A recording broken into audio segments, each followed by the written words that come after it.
saya suka adalah income kita. Di mana income kita akan sentiasa naik di tiap bulan. Saya nampak peluang untuk menjadi seorang usahawan yang berjaya dan nampak potensi perniagaan ini dapat digilap dengan adanya panduan dan juga tunjuk ajar daripada leader di Alfazal Group sendiri. Saya seorang graduan daripada kejurusan kejuruteraan. Saya baru je dalam bidang ni baru sebulan dulu. Mula tu memang agak suka sebab saya tak banyak kenalan. Dekat sini di Alfazal Group, leader saya banyak mengajar saya ni, saya banyak urusan dengan stranger yang tak kenal. So macam mana saya nak handle kan. So saya sebanyak benda saya tak tahu.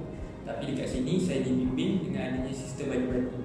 So saya diajar step by step macam mana nak handlekan pelanggan takaful, apa yang nak diberitahu tentang produk takaful, cara-cara komunikasi, cara-cara menjawab soalan klien. So dekat sini saya dibimbing melalui adanya buddy saya dan adanya kelas setiap minggu. Saya dibimbing dengan dua cara. Cara yang pertama secara online. So melalui Zoom tutorial class dan YouTube tutorial. Cara yang kedua ialah melalui physical fieldwork. Physical fieldwork ni ialah saya ada buddy saya, dia akan temankan saya untuk turun padang berjumpa dengan prospek untuk membantu saya dalam menguruskan prospek. Saya rasa seronok bila saya bersama dengan Alfazal Group ni sebab dia mempunyai sistem yang kita panggil sistematik. Sistem dia kita boleh follow. Sistem yang terbaiklah untuk ejen-ejen ni supaya kita boleh berjaya dalam industri takaful ni. Berkenaan dengan kluster ABS dan kluster admin, yang mana kluster ni sangat-sangat membantu kepada ejen-ejen baru untuk dia buat bisnes ni dengan lebih efisien lah. Untuk kluster communication yang dibina untuk bantu especially ejen-ejen baru lah. Zaman tu belum ada, jadi baguslah sebab saya tengok Alfazal ni dia sentiasa upgrade dia punya sistem. Jadi saya nampak satu kemajuan dekat situ, maknanya sangat-sangat membantu untuk orang baru yang nak terlibat dalam industri ni. Ejen-ejen baru tadi dia akan rasa selesa. Dia nak tanya soalan dalam tu ke, dia nak tanya apa-apa yang berkenaan. Jadi dia takkan rasa segan lah nak tanya dalam satu grup yang besar kan. Tapi grup ni kluster dah grup khas untuk dia. Macam sekarang ni lah cerita macam COVID kan. Okay, COVID sekarang ni kan kita ada satu kluster. Okay, kluster Petalin, kluster Pedas. Jadi kita nak settle kluster ni dulu. Sistem kluster ni dia akan fokus pada you je. Fokus pada ejen tu sahaja untuk dia perform. Jadi benda ni sangat-sangat terbukti lah. Sangat terbukti dah menjadi. Saya nampak kat sini admin akan lebih memberi perhatian untuk membantu untuk selesaikan kes-kes yang kadang-kadang ejen tak tahu nak buat macam mana. So admin akan bantu. Okey, next further apa yang dia perlu buat. Ini yang katakan sistem bekerja untuk ejen-ejen baru. So saya nampak kat sini, bagi saya benda sangat bagus. Komunikasi antara leader dengan ejen dia sangat-sangat sistematik. Bila kita ada masalah, bila ejen ada masalah, leader kita akan call je. Leader kita akan sentiasa bantu kita cara menyelesaikan masalah ni. Kita orang selalunya kita orang boleh settlekan masalah ni dalam masa 24 jam. For example, saya mempunyai masalah daripada segi apa-apa masalah berkaitan dengan polisi ataupun masalah berkaitan dengan underwrite, leader saya akan bantu. Alhamdulillah, dengan hasil daripada pendapatan sebagai perunding takaful, saya mampu untuk membeli kereta dan juga untuk mendirikan rumah tangga. Kenapa kita perlu mencari second kerjaya? Kerana dulu saya bekerja di sebuah syarikat yang agak besar, yang pada saya agak kukuh waktu itu. Tapi siapa sangka dalam ekonomi yang gawat dia boleh buang pekerja kan. Kita tak sangka kan, kadang benda-benda ni biasa berlaku pada kita. Jadi saya antara salah seorang yang telah dibuang pekerja, dan waktu itu datang dalam kepala saya berbagai-bagai macam mana saya nak sara isteri time tu kan, macam mana nak sara parent saya lagi. Jadi saya berjumpa dengan bos saya di agensi Alfazal, berjumpa dengan Tuan Haji Faizal, berjumpa dengan Puan Yan, berbincang, dan alhamdulillah mereka memberikan bantuan cara macam mana kita daripada part-timers nak pergi kepada full-timers. Dengan mencari satu titik solution untuk bersama-sama membantu saya supaya saya boleh sustain dalam industri takaful ni. Saya nak sarankan kita perlu mencari second income sebagai backup kita, sebab kita tak sangka by any time mungkin kita boleh dibuang kerja. Okay? Contoh dalam waktu PKP sekarang ni, banyak kita dengar company-company yang besar-besar tak sangka boleh buang pekerja dalam 300 orang, 800 orang kan. Saya pernah berjumpa dengan ada klien saya yang baru dibuang kerja kan, secara paksa. Jadi mereka ini bila dah dibuang kerja, mereka mula tercari-cari apa backup planning dia.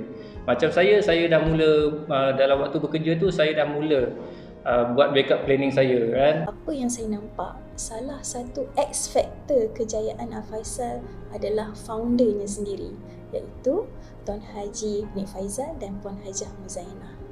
Mereka mempunyai kelebihan masing-masing yang berbeza tetapi saling melengkapi untuk pembangunan agensi. Bercakap tentang Abang Nik, iaitu leader kami, beliau bukan setakat seorang leader, malah seorang motivator yang hebat dan sangat cool. He always guide us to learn more, dream more, become more and give more. Success is systematic and not automatic.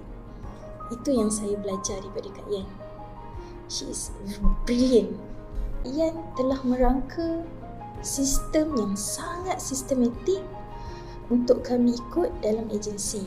Al-Faisal ini sangat tekankan dalam perancangan kewangan, iaitu apa yang saya belajar adalah buat simpanan tetap setiap bulan. Sebelum saya kenal dengan Kak Yan ni, duit banyak memang tak simpan tau. Maksudnya tak pandai, cash flow berterabur, duit asal ada duit pergilah ke mana. So tak ada simpan tu, ada lebih simpanlah 100 ke 200. Tapi nak katakan concernnya Kak Yan tu, dia nak kami sebagai ejen dia ada buat simpanan sendiri, cash flow. Sebab kita sebagai perundi takaful, kita bagi tahu dekat klien kena buat simpanan, tapi kita as an agent ke laut kan. Jadinya bila Kak Yan tekankan buat simpanan paksa, jadi tak nak saya buat juga. Sebab Kak Yan leader saya minta buku tabung haji, tak nak kami terpaksa serah simpanan tabung haji ni kepada Kak Yan. Masa tu manually, jadi Kak Yan minta buku tabung haji dan setiap every month, setiap bulan kami kena simpan.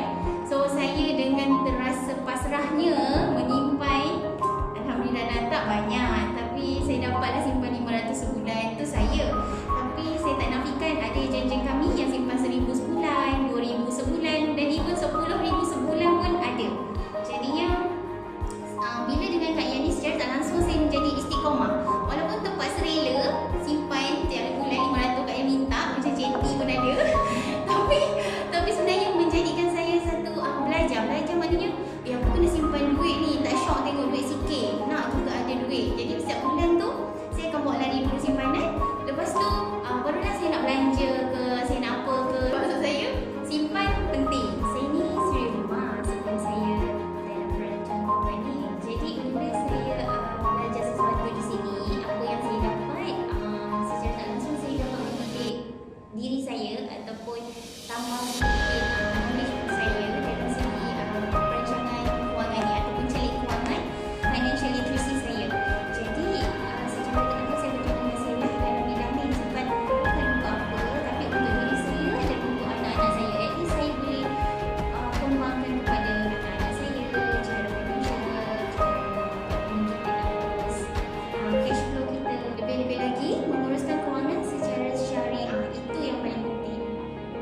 Saya amat bersyukur bahawa agensi Al-Faisal ni, terutama sekali Puan Yan dan juga Tuan Haji Nik Faizal, begitu committed membimbing ejen-ejen beliau dalam menyelesaikan masalah. Jadi saya nampak juga ada ejen-ejen lain yang apabila mereka nak mencuburi ke bidang takaful ni secara full time, bincang bersama. Macam mana kita boleh menaikkan individu tersebut. Itu yang saya rasa memang kerjasama yang amat tinggi lah dalam agensi Afaisal ni. Dia mengajar kita tentang macam mana kita nak berniaga. Okay. Jadi bukannya kita berniaga hidup atau kontang-kanting seorang-seorang, maknanya ada guideline, ada didikan daripada agensi, daripada leader.